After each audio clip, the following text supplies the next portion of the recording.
What is up, everyone? Welcome back to a brand new video, and today we have the first official 2022 NBA mock draft. This is the post-draft lottery edition. Just a few hours ago, we saw the Orlando Magic win the draft lottery odds. I'm not a draft expert. I don't know every single thing about every single player. I just like watching college basketball, so this is not a super official thing, just as an FYI. But if you guys enjoyed the video, leave it a like, and yeah, let's get right into it. So with the first overall pick in the 2022 NBA draft, I have the Orlando Magic selecting Chet Holmgren out of Gonzaga. He's a 7'1" center. He has a ton of upside in this league. Pretty solid numbers, 14 points a game, 2 assists, 10 rebounds. He was efficient. He could shoot the three ball. He's super athletic.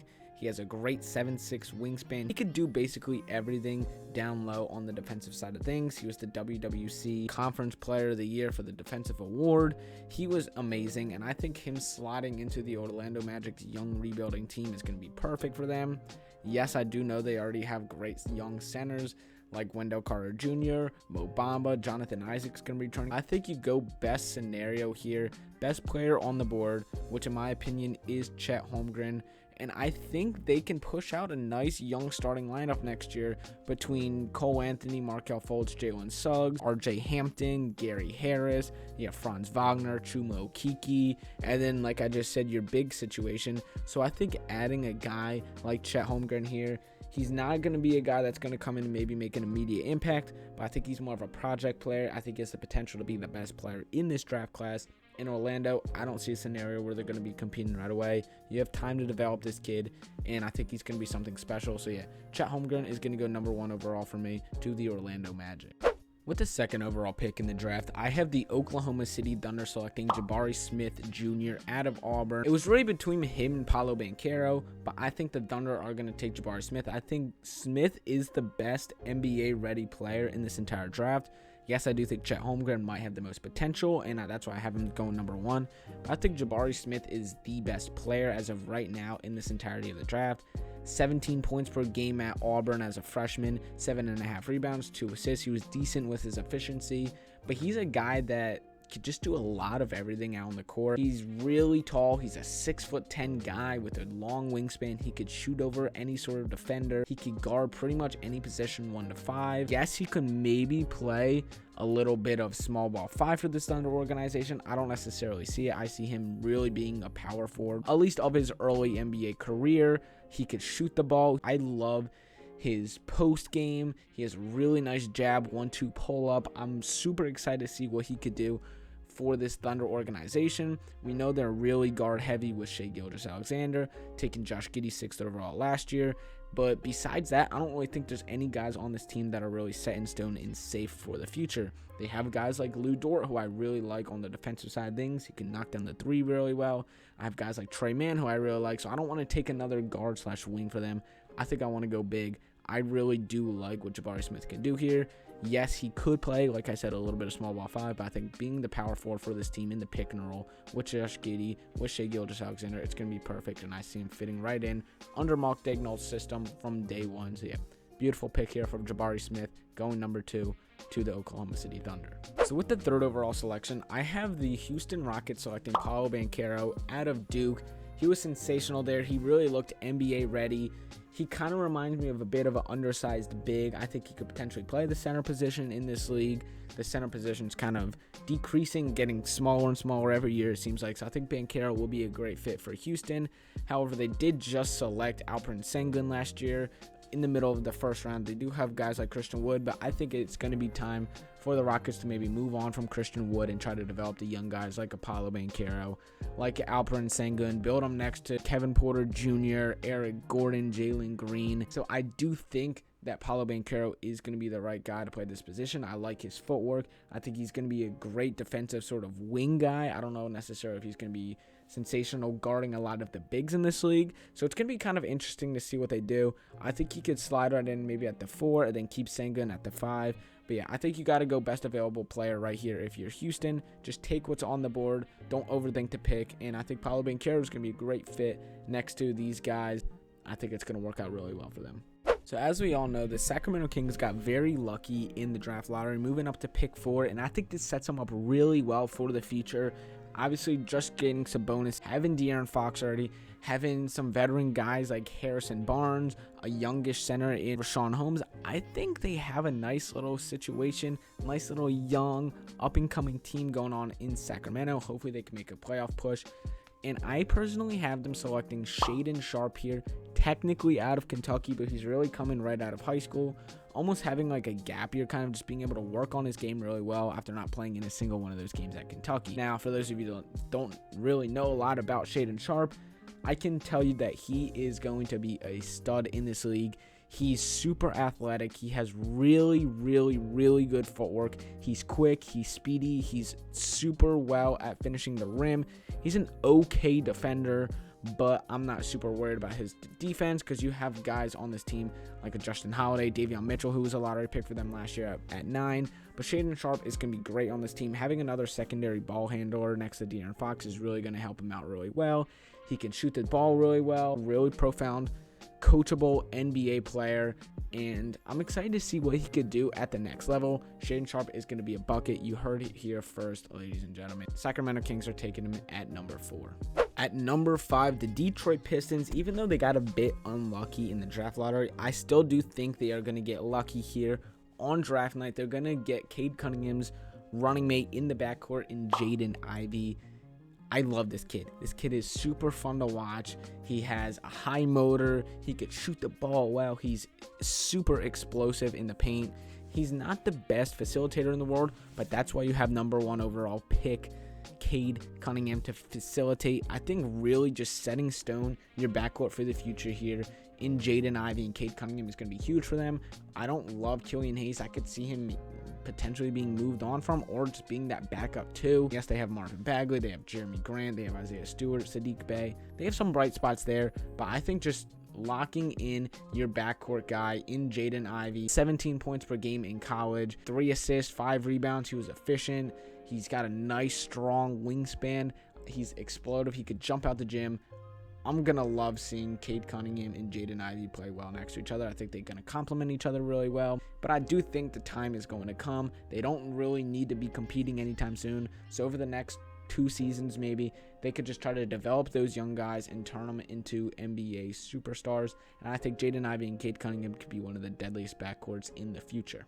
Next up here with the 6th overall pick, the Indiana Pacers are on the clock. And after losing Domantas Sabonis, they really kind of have a question mark at that power forward position. Yes, they did just acquire Jalen Smith during the regular season, but I think it's going to be time for the Pacers to kind of just blow it up. I see them trading away Malcolm Brogdon, TJ Warren. We haven't seen him since the bubble. Miles Turner is expected to be moved on from during this offseason as well. So I think they kind of just go best available player here. And to me, that's going to be Keegan Murray. I think he's going to slide into that power forward position, replacing Domantas Sabonis. Tyrese Halliburton and Keegan Murray, I think, are going to be a nice little 1-2 pick and roll, pick and pop sort of guys. Keegan Murray can shoot the ball really well. I loved what he did in Iowa. Unfortunately, they weren't super successful in that tournament. But Keegan Murray, to me, is going to be one of the best and most profound players in this entire draft class. I don't think he has a ton of upside, but nor do I think he's going to be anything terrible in this league. I think he could be outwards, maybe an all-star sort of guy his entire career. I see a lot of comparisons right now to Domantas Sabonis. So put Sabonis back in Indiana with Tyrese Halliburton. Keegan Murray, I think, is going to be that replacement for you. And I just really like the fit next to Tyrese Halliburton, being able to feed him the ball, being able to both score on both sides of the floor. I like it a lot for the Indiana Pacers. Next up with the 7th overall pick, I have the Portland Trailblazers selecting AJ Griffin out of Duke. 17 points per game during his time under Coach K. And I think he has the potential to be a really strong player in the league. But I'm not super certain if the Portland Trailblazers are going to make this pick. I do think they are going to want to move on from tanking. I don't think they like this tanking sort of being bad, missing out on the playoffs sort of thing. And Damian Lillard definitely does not like that. I think you have your backcourt in Damian Lillard and Anthony Simons. However, most of the other pieces on this team I don't love. So I think AJ Griffin, being a young, youthful guy that could play defense, knock down the 3-ball, finish well at the rim, I think he's going to be a guy that likes playing under this Chauncey Billups sort of system. I think he's going to fit right in. AJ Griffin is my selection here with the 7th overall pick. So with the 8th overall selection, The Pelicans get this Los Angeles Lakers pick from the Anthony Davis trade, and I have them selecting Dyson Daniels out of the G League. He's going to be one of the first international players off the board, one of the first G League guys off the board, and also one of the youngest players in this entire draft. Now, the reason I like Dyson Daniels in this Pelicans team is because I think one of the biggest missing pieces right now for New Orleans is that point guard position. Dyson Daniels with his 6'6 frame, he has a really tall build. He can have really good passing vision to find Zion Williamson, to find your CJ McCollum, your Brandon Ingrams, and I love this fit personally for the New Orleans Pelicans. I don't love other guards in this draft class as much as I do Dyson Daniels, just because I think Daniels is strictly going to be a defensive, pass the ball sort of traditional point guard in this league. I think he's going to be NBA ready with his young age. And yeah, I just don't think you overlook it. Take the best facilitator that you can, and I think it's going to work out really well for them. With the 9th overall selection in the 2022 NBA draft, I have the San Antonio Spurs selecting Johnny Davis out of Wisconsin, putting up nearly 20 points per game, 8 rebounds, solid efficiency during his sophomore season. I think he could come into the NBA and be a really nice scoring guard next to DeJounte Murray. We know Murray just was an all-star last season. He has great potential. He's a great defender. And having a running mate in Johnny Davis who could score the ball really easily, he scored from all 3 levels, inside, the mid-range, the 3-point shot. That just gives a little bit of relief to DeJounte Murray not having to do all the scoring every single night. Obviously, we know they just traded away Derek White this past season, but I think having another really good scoring 2 in this league is going to be super helpful for the San Antonio Spurs, and I think Johnny Davis is a very safe and very reliable option here at pick number 9. Washington is up here at number 10, and I have them selecting Ben Mathurin out of Arizona. Sophomore, 18 points per game, 2.5 assists, 5.5 rebound. He could push it in transition. He's got a 6'6 frame. He's strong. He's a really good finisher at the rim. He's explosive. He's a fun guy. He's a locker room character. And I think having that sort of talent in Washington is going to be super beneficial. I think, yes, he is going to be a 10th overall selection, but I think in many other draft classes, we could see him potentially going in the top 5. He's that good of a player. He can score the ball really well, and having another scoring guard / wing next to Bradley Beal is super helpful, and I think it relieves a little bit of pressure out of guys like Bradley Beal, Kyle Kuzma, and even Kristaps Porzingis, who don't have to rely on scoring maybe 20-plus points a game. Ben Mathurin could come in, maybe get you 10 points a game. He's going to die for the loose balls. Ben Mathurin, to me, is going to be a fun, enjoyable guy for this Washington Wizards organization. Next up with 11, the New York Knicks are on the clock, and I think they really, really need to get a point guard, but I don't think it's going to happen in the NBA draft this upcoming season. We see a lot of talent available here, like Ochai Agbaji, Ty Washington, Jalen Duran, Sochan's here. Tari Eason can really score the ball well. Mark Williams is another great center for them, but I think I have them selecting Jalen Duran on this team. Mitchell Robinson is an expiring contract. Will they bring him back this offseason? I'm not sure. They have Taj Gibson. Nerlens Noel is always getting hurt, so I think you got to get yourself potentially a franchise-changing center in Jalen Duran. He could block shots out of this world. He has a super strong, long frame. He's a 6'10 guy. He's young. He can rebound the ball really well. Similar player to a guy like Mitchell Robinson, but just taking another chance on a guy who you're not going to have to pay for a few more seasons. I think it's a smart option here. Low risk, high reward, and Jalen Duran, I think, is going to fit right into the New York Tom Thibodeau system. With the 12th overall selection here, the Oklahoma City Thunder are going to be selecting Mark Williams with the pick that they got in the Shea trade. Yes, I'm calling it the Shea trade, not the Paul George trade, because I think the Thunder won that. But anyway, that's for another time. Mark Williams, to me, out of Duke, is just one of the most traditional bigs in this entire draft class. I think he has a lot of potential. I don't really see him being an all-star caliber center. I just think he's going to be a guy that come in, make an immediate impact from day one, do the little things, rebound the ball really well, score the ball in the paint, be a rim runner for guys like Josh Giddey, Shai Gilgeous-Alexander, Jabari Smith now. He's efficient. He will do the little things and help a rebuilding team just look a little bit more veteran-led with a guy that's 20 years old, which is huge for them. Mark Williams is my selection here at 12 for the Oklahoma City Thunder. Now, with the 13th overall selection in the 2022 NBA draft, the Charlotte Hornets are up, and I have them selecting another guy that I feel like NBA Twitter and Instagram and everyone is going to be obsessed with, and that is Jeremy Sohan. This is not the reason I have him going to the Hornets just because of how he looks. definitely does not look like Kelly Oubre in the slightest bit. Wink, wink. But no, in all seriousness, he's a guy that could stretch the floor. Brings that energy every single night. He could score. He can rebound. He could get out in transition, get you those flashy plays, which is something that Charlotte really benefits you on.